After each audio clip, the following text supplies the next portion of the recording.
Pemirsa, pemerintah mulai melakukan uji coba pembelian minyak goreng curah hari ini hingga 2 pekan ke depan. Namun kebijakan tersebut menuai pro dan kontra karena dianggap menyulitkan masyarakat.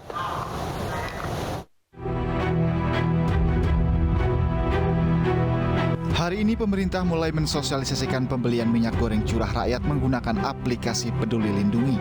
Sosialisasi akan berlangsung selama 2 pekan. Penggunaan aplikasi Peduli Lindungi merupakan upaya pemerintah mengatasi sengkarut minyak goreng, mulai dari kelangkaan stok hingga harga yang sempat melambung tinggi. Namun, kebijakan ini menuai pro dan kontra. Sejumlah pedagang dan pembeli menolak kebijakan ini. Repot dengan KTP semuanya, kita nggak kepegang. Jadi inginnya seperti apa kok? Bebasin aja, biasa aja bebas, tanpa KTP gitu. Repot itu. Paling saya pakai juga 2 kilo. Atau kalau pedagang yang lebih gede sih. Tapi kalau orang-orang biasa kalau beli cuma 2 kilo harus bawa ke fotokopi KTP repot. Inginnya seperti apa, Bu? Ya udah beli aja. Paling banyak berapa sih orang beli pedagang ya paling banyak berapa juga paling 5 kilo ya. Hal senada juga disampaikan juru bicara nasional Partai Perindo Yusuf Lakaseng yang menilai aturan tersebut justru tidak efektif dan menyulitkan masyarakat. Saya nggak tahu di mana relevansinya nih ya antara aplikasi Peduli Lindungi dengan minyak goreng curah.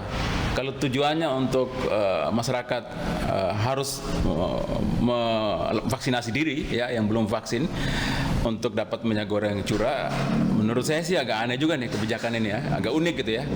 Dan sebaiknya jangan lagi disusahkan rakyat dengan syarat-syarat yang nggak perlu. Ini di tengah situasi yang rakyat menerima kenyataan bahwa harga barang naik, persyaratan untuk mendapatkan itu lagi berbelit-belit dan birokratis. Sementara itu, Wakil Ketua DPR RI, Sufmi Dasko akan meminta komisi terkait untuk meninjau kebijakan tersebut. Terlepas dari itu, kami akan minta komisi terkait, dalam hal ini Komisi 6, untuk ikut mengawasi pelaksanaan dari kebijakan tersebut. Demikian. Untuk masyarakat yang akan membeli minyak goreng curah wajib melakukan scan barcode yang ada di pengecer. Masyarakat akan diperbolehkan membeli minyak goreng jika aplikasi Peduli Lindungi menunjukkan warna hijau. Sementara berwarna merah tidak diizinkan membeli. Pemerintah juga membatasi pembelian maksimal 10 kg per NIK setiap harinya. Dari Jakarta, Tim Liputan iNews melaporkan. Aturan baru beli minyak goreng curah gunakan aplikasi Peduli Lindungi timbulkan pro dan kontra. Dan untuk membahasnya sudah bergabung bersama kami Ketua Umum Asosiasi Pedagang Pasar Seluruh Indonesia, Sudaryono, dan pengamat sosial Heri Mendrova. Selamat sore Pak Sudaryono dan Pak Heri. Selamat sore Mas. Baik, saya ingin ke Pak Sudaryono terlebih dahulu. Pak Sudaryono, terkait kebijakan baru ini membeli minyak goreng gunakan aplikasi Peduli Lindungi, tanggapan Anda seperti apa? Ya, terima kasih. Jadi memang problem minyak goreng ini kan sudah ada sejak akhir tahun lalu ya, dan terus kemudian aturan-aturan semuanya itu berubah-berubah gitu. Nah, dari awal kalau kami sebetulnya dari Asosiasi Pedagang Pasar Indonesia memang kita paling kenceng ya.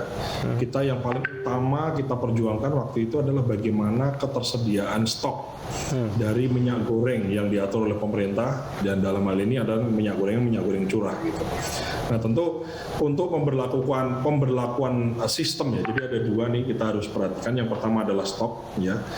Selama setelah adanya penangkapan tersangka ya, ditetapkannya tersangka oleh Kejaksaan Agung, kemudian ada beberapa kebijakan-kebijakan yang diambil alih langsung oleh Presiden, kemudian Pak Luhut sebagai Menko Marves ditunjuk. Kami dari pengamatan dari kondisi real di pasar tradisional memang adanya perbaikan stok, itu kita harus akui. Walaupun memang mungkin masih terkonsentrasi di pasar-pasar induk, pasar-pasar besar di ibu kota kabupaten, ibu kota provinsi, maupun kalau di Jakarta tentu di pasar-pasar induk besar di Jakarta. Itu dari sisi stok. Yang kedua kan akhirnya pemerintah kemarin melalui berita kami mendapatkan informasi bahwa akan ada pemberlakuan aplikasi Peduli Lindungi atau dengan KTP itu dalam kalau misalnya konsumen ingin membeli minyak goreng curah yang diatur oleh pemerintah. Nah, dari kami sendiri sebetulnya dari pedagang itu banyak yang protes ya. Mungkin sebagian besar hampir semua pedagang pasar tradisional yang berjualan minyak goreng curah itu yang statusnya sebagai pengecer itu kalau ditanya misalnya setuju atau tidak, tentu sampai dengan hari ini, hari pertama diberlakukan itu aspirasinya adalah tidak setuju karena ribet, karena ini dan seterusnya. Kalau kenapa begitu? Menurut saya juga ada semacam kekurangan informasi atau sosialisasi di mana pedagang pasar itu dilibatkan secara aktif. Nah, kalau boleh disurvei, boleh ditanya ke semua pedagang di pasar tradisional, tahu aturan ini dari mana? Dari berita TV dan berita-berita. Jadi tidak ada sosialisasi, tidak ada semacam di training kecil-kecilan lah, begitu tidak ada. Sehingga justru dari pemerintah terkait tidak ada informasi sama sekali kepada para pedagang. Betul. Khususnya ke kami, ke asosiasi, kami tidak diajak bicara, kami tidak dipakai untuk sosialisasi, mengedukasi pedagang misalnya. Sehingga yang ada pedagang itu berasumsi macam-macam lah, jangan-jangan nanti begini, jangan-jangan begitu, ini ribet dan seterusnya gitu. Itu kalau ditanya kira-kira apakah pedagang pasar ini setuju, dengan tegas ya saya sampaikan dengan berbagai alasan pedagang pasar ini saat ini kondisinya adalah tidak setuju dan protes terhadap kebijakan ini. Baik, saya ingin ke Pak Heri. Pak Heri, Anda sendiri melihatnya apakah tepat penggunaan aplikasi Peduli Lindungi untuk mengatasi berbagai persoalan terkait mie goreng curah ini? Terus terang menurut saya kurang tepat ya aplikasi Peduli Lindungi ini untuk dijadikan sebagai syarat mutlak dalam pembelian minyak goreng. Beberapa faktor yang harus kita lihat. Yang pertama adalah bahwa keterjangkauan informasi. Saya sudah sampaikan tadi ketika beberapa rekan-rekan wartawan juga bertanya mengenai ini, bahwasanya keterjangkauan informasi ini belum sampai ke akar rumput atau ke pedagang tadi. Ya, ini yang harus dilibatkan juga. Yang kedua adalah persoalan yang lebih besar lagi, misalnya adalah persoalan mafia minyak goreng yang terus terang per hari ini saja benang merahnya itu belum ditemukan oleh pemerintah. Dan pun kalau misalnya pemerintah berdalih menggunakan aplikasi Peduli Lindungi untuk memastikan ketersediaan kemudian tidak terjadinya potensi penyelewengan, saya kira bisa menggunakan basis data yang lain, misalnya data terpadu kesejahteraan sosial, ada DTKS. Jadi saya kira ini cuma alibi pemerintah saja, dan termasuk menjadi catatan kami juga dari Center for Indonesian Strategic Action. Ini pemerintah seolah-olah memaksakan kebijakan ini sedangkan sosialisasinya saja hanya 2 minggu. Ini yang menjadi protes besar-besaran yang pada akhirnya menjadi evaluasi dan harus segera dikoreksi oleh pemerintah. Karena waktu 2 minggu dengan keterjangkauan informasi itu tidak mengefektifkan aplikasi ini bisa digunakan dan meminimalisasi potensi-potensi penyelewengan yang lain. Seperti itu, Mbak.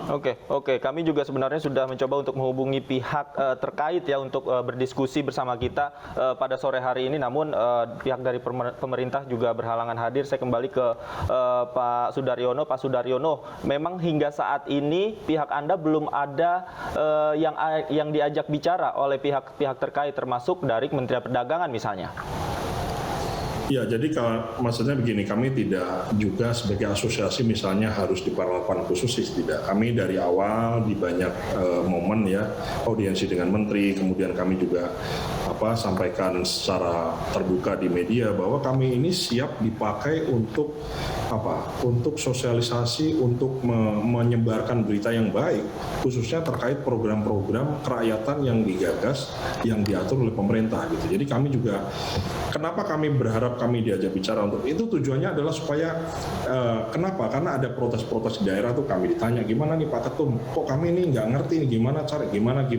Nah, sementara gimana kami juga berusaha untuk menghubungi pihak terkait, Kementerian Perdagangan kami hubungi, ternyata Kementerian Perdagangan menyampaikan bahwa memang ini domainnya Kementerian Menko Marves begitu. Jadi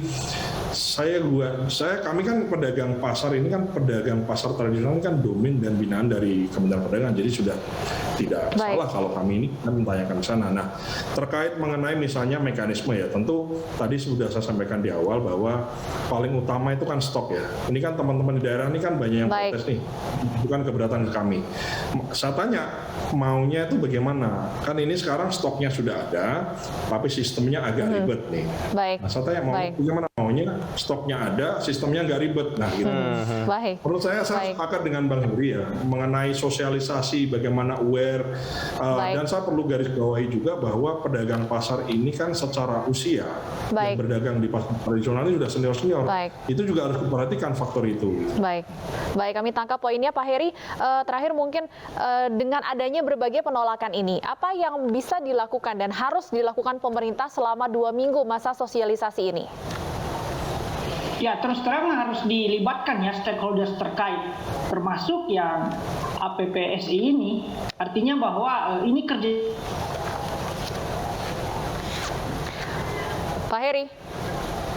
Baik, tampaknya ada gangguan komunikasi dengan Pak Heri. Terima kasih Pak Sudaryono dan Pak Heri Mendrova sudah bergabung bersama kami di iNews sore hari ini.